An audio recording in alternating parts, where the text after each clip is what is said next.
Një operacion i befasishëm i policisë është zhvilluar në Elbasan duke çuar në arrestimin e të paktën 2 personave të njohur si pjesë e botës së krimit. Burime bëjnë me dije se operacioni është zhvilluar rreth orës 15:30 në një prej lokaleve të njohura për gjataksit rrugor Elbasan, ish metalurgjia në fshatin Katun Deri.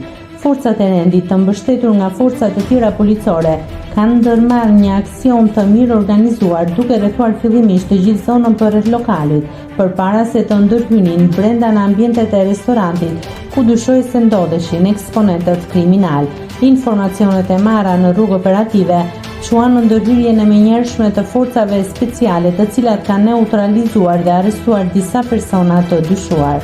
Operacioni është cilësuar si një nga më të rëndësishmit e zhvilluar kohët e fundit në Elbasan, një qytet që prej vitesh përballet me pranitë të lartë të grupeve kriminale. Deri më tani autoritetet nuk kanë dhënë detaje zyrtare mbi identitetin e të arrestuarve apo akuzave konkrete ndaj tyre, ndërsa pritet që në orët në vijim policia e shtetit të dalë me njoftim zyrtar. Ky aksion vjen në kuadër të përpjekjeve të intensifikuara të strukturave të rendit për të goditur krimin e organizuar dhe për të garantuar sigurinë publike në një nga zonat më problematike të vendit. Nëse klikoni mbi butonin subscribe, do t'ju shfaqen të gjitha publikimet tona. Ju ftoj t'i bëni subscribe kanalit, të pëlqeni videot dhe të lini komentin tuaj.